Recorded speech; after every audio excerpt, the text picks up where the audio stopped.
Let me know if you can see it. Sure. Yes, We can now we see it. can see it.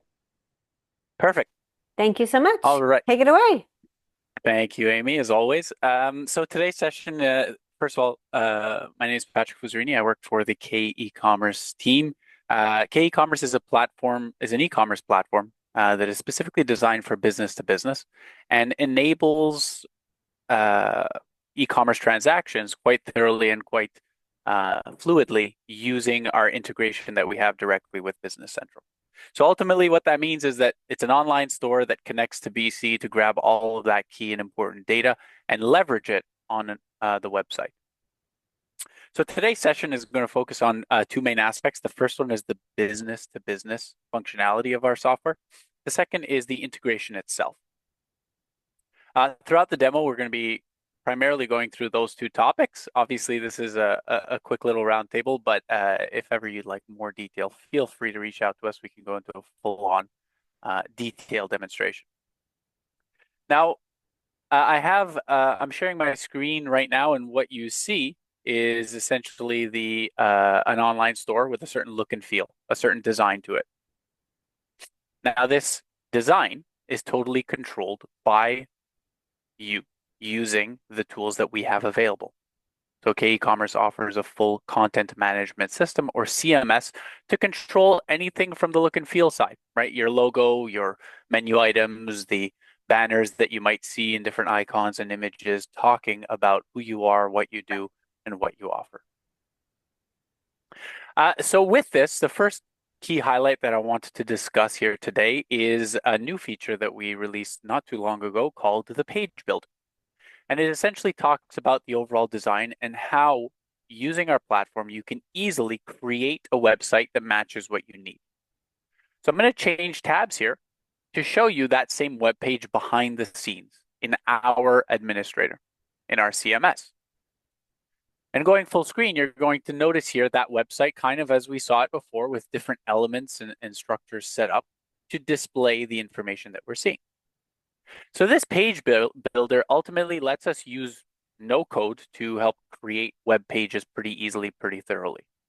I can view my page in a full-on desktop, tablet mode, of course, or even a phone portrait view, which lets me see the information and how it will adapt when customers are visiting my website on a smaller screen size.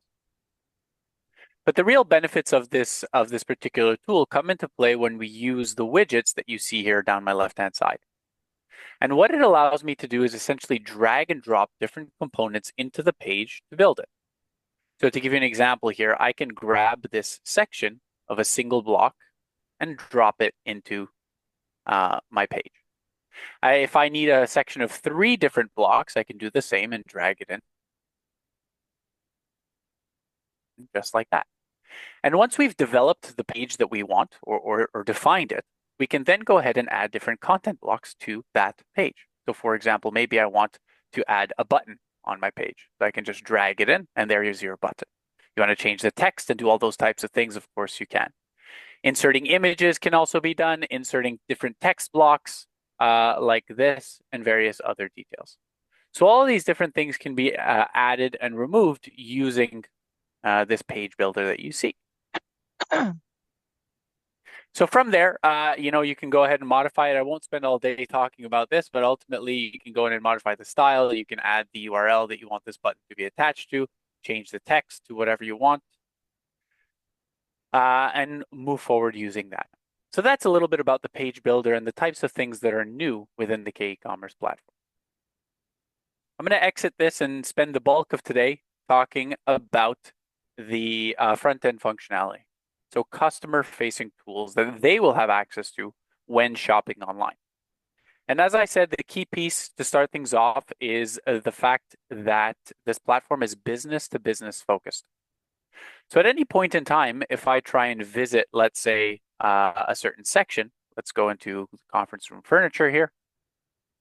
What we're going to see is that the page loads with all of my information related to my items from BC. So this is pulling directly from there. You can see some of the images are fixed. But at the end of the day, what happens here is I can open these products up and allow for B2B functionality in the fact that we can see items, but we can't actually buy them, right? You can see that there's no add to cart button. There's virtually no information on this product. And that's all done by design. So what we're doing is we're locking out, let's say, retail customers or the public from the website, but we're only allowing B2B registered customers to actually purchase from us. Now, if we want to go to the other extreme and open it up to the public, of course, we can do that as well to enable B2C functionality. But just to display the differences, it's key to mention that whoever's logged in might see different information related to who they are. Now, to further this point, not only can I lock down products from being purchased or not from different users, I also have the ability to show different items to different customers. And what that means is that one customer, when they log in, they might see everything that you see on my screen in order to purchase. But another customer might only be able to purchase, lamps. And so everything else from the site is hidden from them, and all they'll have access to see and purchase are those lamps. So this control, depending on who the customer is and showing pertinent information, is key when it comes to our platform and B2B buying in general. So what I'm going to do now is pretend that I'm a returning customer and log in. And by doing that, I put my returning email address and, of course, my password. And when I do so, I'm going to sign in and be greeted with my dashboard. And right off the bat, we're seeing some key elements from our integration with BC. Right? We see the latest orders placed under my account. We see the BC order number and the web order number. And we also see the status of those orders.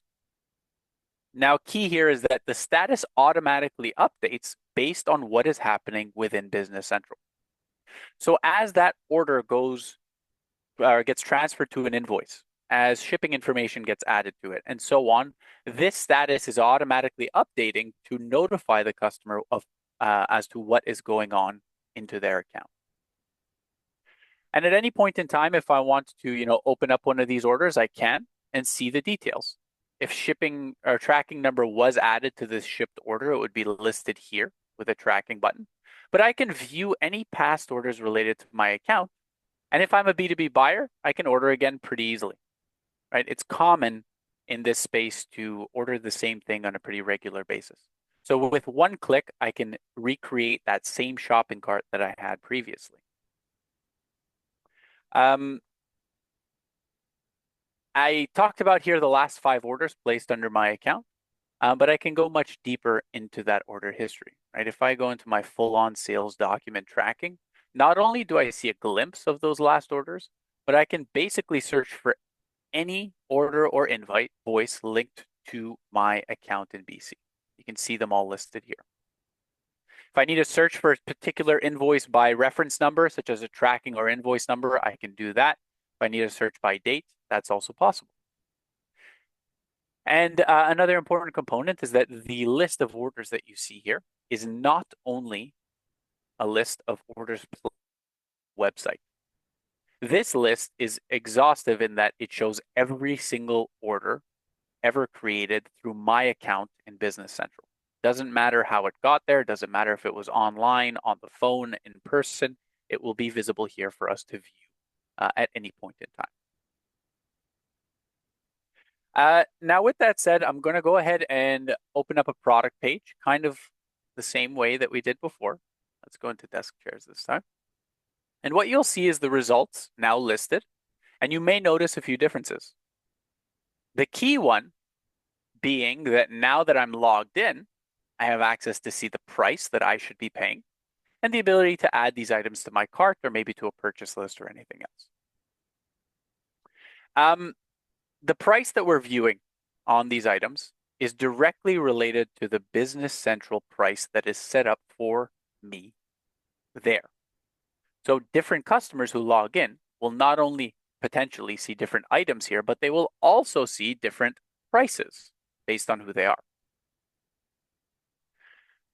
Of course, I can filter through my different items as you would typically find on an e-commerce platform. As a buyer, I can change my view to be something that's maybe more applicable to me. But all in all, when I open up one of these pages, I'm going detail as to this particular item.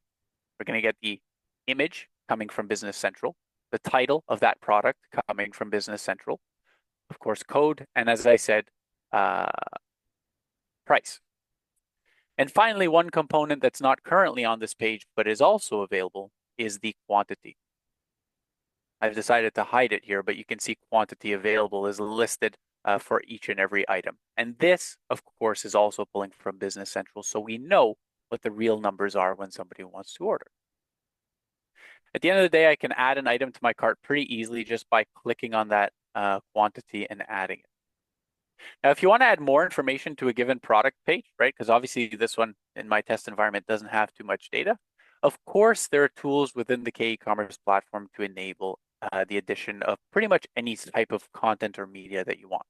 So for example, here I have another page opened up where these are some Apple AirPods, and you've got your descriptions, you've got your different filters or attributes, you've got, different tables for specifications, downloadable files, videos, and so on. So all this type of content, of course, can also be added in the system. Now, to wrap this up, what I'm going to do is go ahead and place an order on behalf of this customer. So we see my shopping cart. We're all good here. I'm going to proceed to checkout. Seeing that I have all my billing information, my shipping address, my costs are all being set up based on the addresses that are valid on my file. So I can proceed using any of the shipping methods calculated. I won't go into the details on calculating shipping insofar as saying that there are a number of carriers that we integrate with, FedEx, UPS, USPS, and so forth, so that we get accurate pricing for any shipping costs. At the end of the day, I see the total price of the order given the taxes that need to be calculated, and I can go ahead and pay. Now for payment, similar to products, we can make multiple payment methods available to a customer depending on who they are. So one customer might only qualify for credit card payments and they don't actually have the ability to put something on account. Whereas another customer might have on account settings like net 30 or net 45, and others might have both. All this to say, I can go ahead and confirm my payment information, which will process that order here. And more importantly, it will create that order within Business Central the same way that you would see any other order. At the same time, emails are being sent out to the public, to the customer, as well as to you to let you know that an order was created.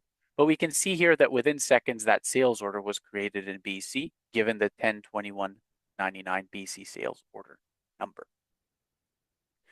So to wrap this up, I'm going to go into Business Central now, and I'm going to show you what that order actually looks like in BC. Sorry, I'm just looking at the time here. I apologize.